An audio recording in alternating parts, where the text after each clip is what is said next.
La deuxième partie de notre débat consacré donc ce soir à la victoire des partis islamistes en Tunisie, au Maroc et peut-être bientôt en Égypte. Faut-il avoir peur de ces islamistes? Eh bien, on en parle ce soir avec Mohamed Sifawi, auteur de Pourquoi l'islamisme séduit-il aux éditions Armand Collin, avec Béchir Labidi, spécialiste des questions interculturelles, des relations entre l'Europe et le monde arabe. Nicolas Beau, journaliste, écrivain, auteur de Tunis et Paris, les liaisons dangereuses, auteur également de Quand le Maroc sera islamiste aux éditions La Découverte en 2007. Et puis avec nous toujours en direct de Tunis, nous sommes avec Hussein Jaziri, qui est le membre du comité politique d'Ennahda et le porte-parole du parti à Paris.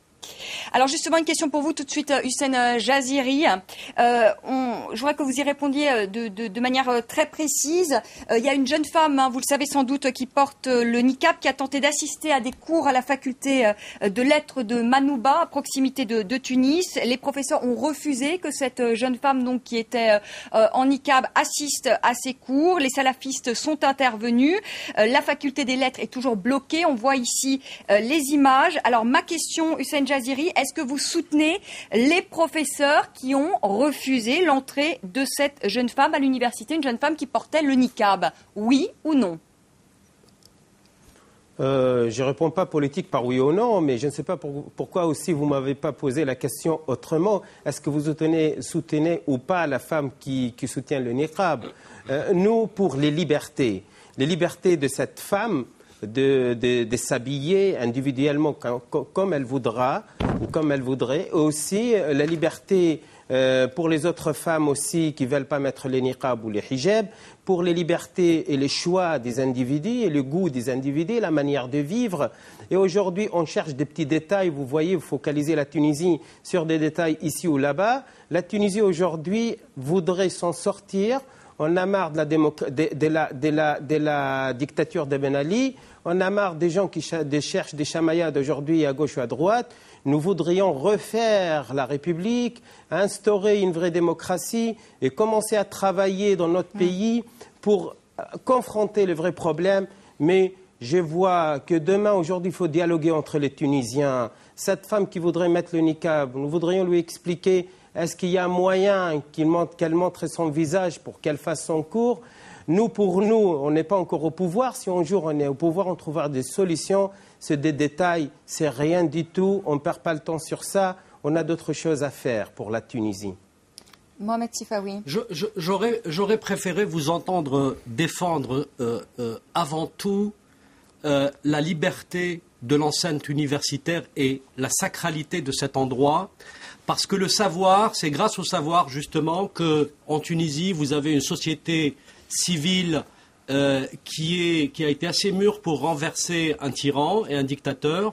J'aurais préféré que vous défendiez avant tout la sacralité de cette université qui, avant de recevoir des salafistes, des frères musulmans, des laïcs, des pratiquants, des non-pratiquants, des croyants, des non-croyants, etc., reçoit d'abord des étudiants et des étudiantes qui doivent montrer leur visage, parce que ce qui nous permet de faire société, ce qui nous permet de vivre ensemble dans n'importe quelle société, c'est que nous puissions déjà nous voir. Et si vous n'admettez pas, alors que vous prétendez que vous représentez un parti progressiste, si vous n'admettez pas que le fait de cacher totalement ou en partie le corps d'une femme, vous vous présentez comme un parti moderniste.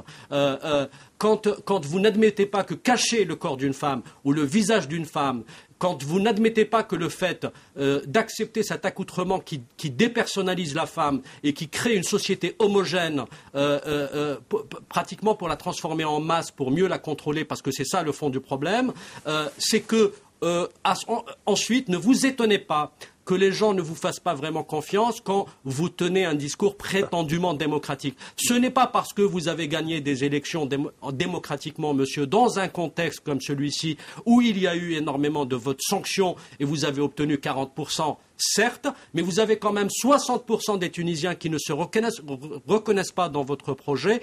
Il faudrait commencer d'abord par donner et défendre les grandes orientations sociales et économiques, nous dire comment vous allez résorber le chômage et comment vous allez trouver du travail pour la génération des Bouazizi qui vous a permis de prendre le pouvoir sans vraiment trop vous mouiller parce qu'on ne vous a pas vraiment vu, on n'a pas vu vraiment nada. Non, on n'a pas vu des slogans islamistes. On n'a pas vu parce qu'ils étaient en prison.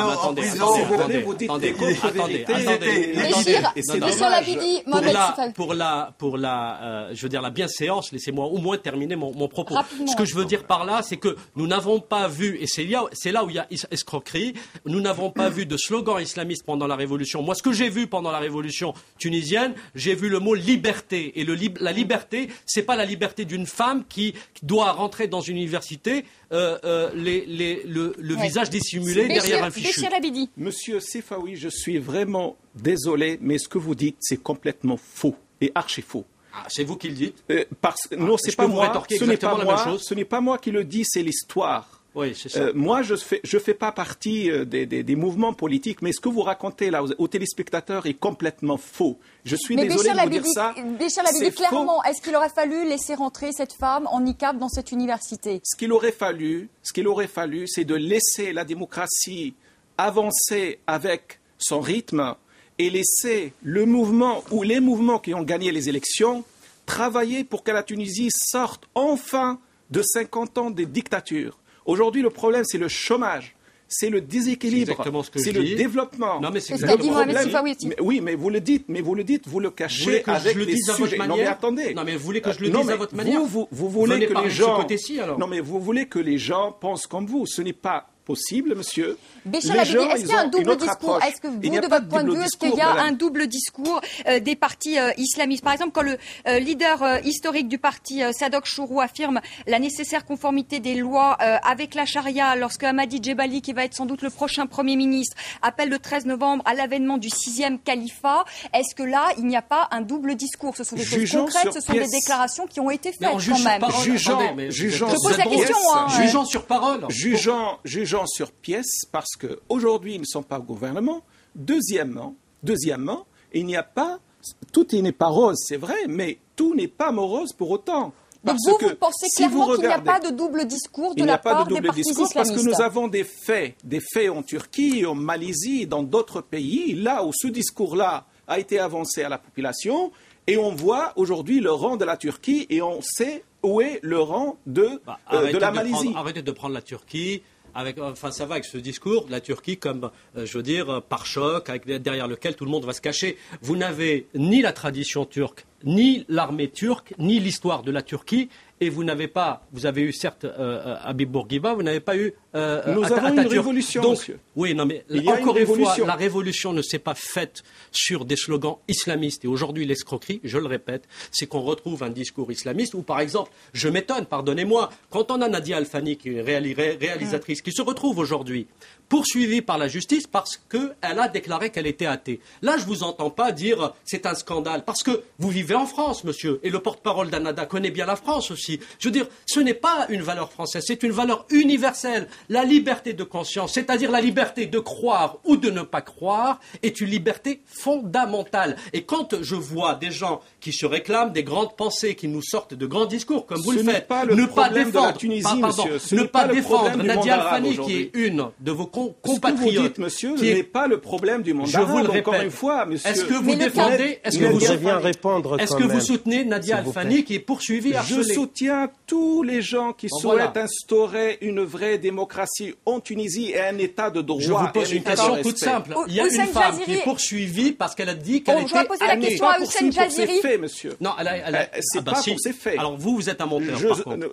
Houssen Jaziri, Nadia Al-Fani, donc qui a été poursuivie pour avoir déclaré qu'elle était athée. On l'a eu sur ce plateau, Nadia Al-Fani, donc qui est réalisatrice.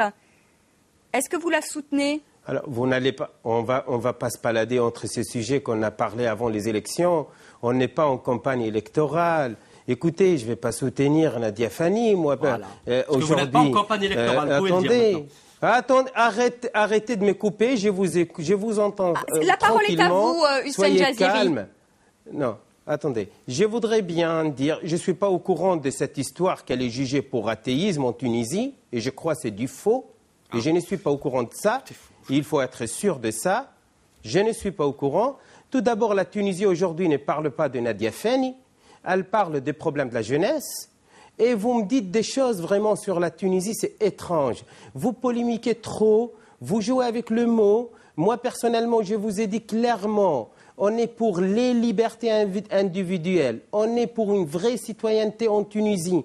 Moi, personnellement, je suis dans les comités qui préparent, avec Taket, le CPR, avec d'autres de gauche et de centre. On est en train de préparer un programme politique annuel, économique et social pour la Tunisie. Monsieur, je peux vous poser une question, vous permettez? La démocratie. Vous me permettez s'il de vous plaît, je voudrais non, mais finir. juste vous poser une question. Non, s'il vous plaît.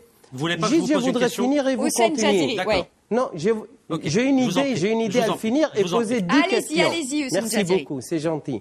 Voilà, je voudrais vous dire, on est en train de préparer un programme national avec des gens de centre, de gauche, de droite pour la Tunisie. Et on est tous d'accord sur la base principale, la démocratie dans une république moderne aujourd'hui, sur la base de la citoyenneté qui garantit les libertés individuelles et collectives. Ça, ce n'est pas un problème de discussion, on ne va pas là se diviser sur ça. Il y a des salafistes en Tunisie, ils ont des idées. Vous les condamnez, ces salafistes? Hussein Jaziri, vous les condamnez, ces salafistes? Pourquoi je les condamne? Ils ont des idées. Ils veulent dire qu'on est de ces idées-là. Tant qu'ils ne sont pas violents, tant qu'ils ne dépassent pas les limites pour y aller empêcher les autres les libertés des autres. Attendez, ils l'ont été avec la chaîne Nasma. Écoutez, tous les partis, monsieur Sifawi, si vous n'êtes pas à jour pour ce qui se passe en Tunisie, ne critiquez pas comme ça d'emblée. Écoutez, pour Nasma, tous les partis politiques ont critiqué le comportement de Nasma. Ils ont considéré ça de la provocation. Et moi, j'ai fait la comparaison. La veille des élections historiques en Tunisil, on met des films pour provoquer, comme si la veille des élections en Tunisie, il s'agissait pour nos téléspectateurs la diffusion du film Persépolis. Ouais. On le rappelle quand même pour nos téléspectateurs. Ils sont très fragiles parce que provoquer avec un film, c'est que vous êtes trop fragile si on vous provoque avec un film.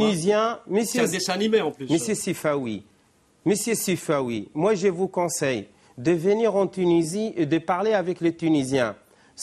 Les Tunisiens sont majeurs et vaccinés. Ils savent très bien la situation de la Tunisie. Ils font la part des choses entre quelqu'un de Nahda, quelqu'un salafiste, quelqu'un de gauche, quelqu'un de droite, un francophone, un arabophone, un nationaliste. Ils savent très bien que la Tunisie aujourd'hui a besoin de deux choses. La démocratie tout d'abord et les libertés pour tous. Ouais. La deuxième chose, confronter les problèmes économiques et sociaux. Ouais, on vous a bien entendu. Nicolas Beau, est-ce qu'on peut craindre une islamisation rampante de la société tunisienne, de la société marocaine? On en parlait tout à l'heure avec Béchir Labidi, par exemple. Même si ce n'est pas inscrit demain dans les lois de la Tunisie, le port du voile, par exemple, mais qui est une islamisation finalement rampante, que ce soit beaucoup plus pernicieux que ça, finalement, que les femmes commencent peu à peu à se voiler, et celles finalement qui seront non voilées ou qui porteront des mini-jupes, eh bien, se sentiront obligées de le faire parce qu'elles auront le regard des autres, de la société sur elles, et qu'elles ne le supporteront pas, ce regard, et qu'elles préféreront, eh bien, se mettre dans le rang.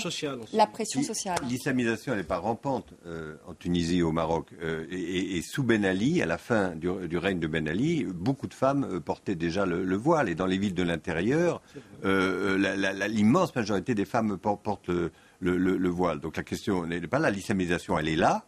Et il faut aujourd'hui concilier, comme on l'a dit, l'islamisation et la démocratie. Alors je vais reprendre l'exemple du niqab, qui est très important. Parce qu'incontestablement, moi, le niqab, ça me choque profondément. Ça choque une immense majorité de Français. Et ça choque bon nombre de Tunisiens et de Tunisiennes. Je suis content de vous l'entendre dire. Hein. Vous m'auriez fait peur, sinon. Moi, je ne cherche pas à vous rendre content. Hein. Je cherche à dire vraiment, Nicolas, je suis content, là. Et par rapport au niqab, je trouve que la réaction des enseignants n'a pas été la meilleure d'interdire l'entrée de l'université à cette femme. Je pense qu'aujourd'hui, au sein même de... ils auraient dû accepter, donc cette femme, là c'est peut-être Mohamed Sifawi, ils auraient dû accepter que cette femme participe au cours et la convaincre par des arguments tout au long de l'année universitaire que, effectivement, le port du du niqab est extrêmement, je trouve, humiliant pour une femme. Et il y a beaucoup d'arguments qu'on peut faire valoir. Et que ces arguments universels auraient pu la convaincre? Vous ne pensez pas que le poids familial est peut-être plus fort? Le voile a enflammé totalement le débat public en France, et il y avait les gens qui voulaient l'interdire, et ceux qui voulaient ne pas rejeter du tout ces femmes pour le port du voile, mais par un débat, par une discussion, essayer de confronter les points de vue et d'arriver à des compromis. Et la notion de compromis est très importante aujourd'hui en Tunisie. Et le double discours de Narda, bien sûr que Narda a un double discours. Tous les partis politiques, y compris en France, ont un double discours. Narda, ils doivent parler à la fois aux groupuscules salafistes qui mobilisent une partie de la jeunesse. Et effectivement, sur des thèmes de violence. Il y a des groupes salafistes qui brûlent les synagogues et tout. Mais Narda, il faut qu'il récupère cette partie de l'opinion tunisienne. Et de l'autre, il y a le dialogue, pour l'instant très constructif, que Narda a mené avec les deux partis progressistes qui ont choisi de faire l'alliance avec Narda. Et tous les sujets sont débattus. Et effectivement, je trouve dommage qu'ici, en France, on revienne indéfiniment à ces sujets très idéologiques et de débats très idéologiques qui sont importants, mais qui ne sont pas les seuls, loin de là, et qu'on ne parle pas des vrais problèmes aujourd'hui de la Tunisie, et notamment la situation économique qui est catastrophique. Le week-end dernier, dans la région de Gafsa, un concours était ouvert dans une grande usine de phosphate. Eh bien, il y avait 30 000 personnes qui voulaient y entrer. Il y a eu 700 personnes de prise seulement. Et toute la population de Gafsa et des alentours est descendue de la rue, a tout cassé. Et aujourd'hui, il faut interroger Narda. Qu'est-ce que vous allez faire économiquement pour ces dizaines de milliers de Tunisiens qui sont sans emploi? Il faut aussi parler un petit peu de ça. Béchir Labidi, peut-être le mot de la fin, parce qu'on arrive bientôt au terme de ce débat. Il y a quand même une nouveauté, Nicolas Beau, c'est quand même cet islam qui entre en politique, et il y a quand même un point, malgré tout, d'interrogation, et il y a quand même un point d'interrogation ce soir au terme de ce débat. Qu'est-ce que ça va donner, l'islam, justement, en politique? Eh bien, on le saura sans doute dans les mois ou peut-être dans les années qui viennent. Alors, moi, ce que je dirais, c'est nous sommes dans une phase historique essentielle, et c'est quelque chose qui change la donne géostratégique. J'appelle tout le monde à la responsabilité et au respect. Nous ne devrions pas, plus en tout cas, mettre à l'index une partie de la population dans le monde arabe. Ce sont des sujets culturels très complexes. Il ne faut pas les présenter sous l'angle de l'idéologie ou bien de la mise à l'index de ces sujets qui sont complètement complexes. Et ça prendra du temps, Mohamed Sifawi. Ce que vous nous disiez, la démocratie dans le monde arabe, ça prendra peut-être 50 ans, peut-être un siècle. En tout cas, ça ne sera peut-être pas pour demain. Il faut se dire juste que c'est une extrême droite qui est au pouvoir dans ces pays-là, c'est tout. C'est une extrême droite selon, on a compris des points de vue, des classification universelle. Des points de vue radicalement différents sur ce plateau. Merci, on n'a plus le temps, malheureusement. Merci beaucoup, Hussein Jaziri, d'avoir été avec nous en direct de Tunis. J'ai que M. Sifawi fait la fin. Merci beaucoup. Très belle soirée. Je vous retrouve demain 19h10 pour un nouveau débat sur France 24.